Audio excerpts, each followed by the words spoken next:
నమో మహద్భ్యో ఋషిభ్యో గురుభ్యో నమః. ఏదైనా పాపం చేసి పశ్చాత్తప్తుడై మరి ఆ తప్పును చెయ్యనని సంకల్పించి ఆ దోష నివారణకు భక్తి శ్రద్ధలతో యథావిధిని అనుసరించి సంబంధిత పత్ర పుష్పాదులను సమర్పించడం వల్ల ఆ పాపాలకు ప్రాయశ్చిత్తం కలుగుతుంది.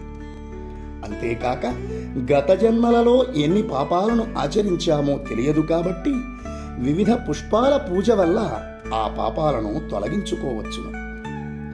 తెల్ల జిల్లేడుతో పరస్త్రీగమన దోషం, నల్ల ఉమ్మెత్త పువ్వులు వాగ్దానం చేసి నిలుపుకోలేని దోషం, నాగ అంటే శివమల్లె పువ్వులు తల్లిదండ్రులను నిందించిన మహాపాపం, బంగారు మారేడుదళ సమర్పణ అపాత్రదాన పాపం, గన్నేరు పువ్వులు అన్యాయంగా ద్రవ్యాన్ని పొందిన దోషం, పద్మ సమర్పణ పరనింద చేసిన పాపం, శమి అంటే జమి పత్రాలు వేదశాస్త్రాలను నిందించడం వల్ల వచ్చిన దోషం, తుమ్మి పువ్వులు మిత్రద్రోహం వల్ల ఏర్పడిన పాతకం, రెల్లుపూలు అబద్ధం ఆడడం వల్ల కలిగిన దోషం, నల్ల కలువల సమర్పణ పంచ మహాపాతకాలను, మారేడుదళ సమర్పణ స్త్రీ గో శిశుహత్య దోషాన్ని, బుద్ధిపూర్వకంగా చేసిన పాపాలకై 1000 కమలాలు సమర్పించాలి.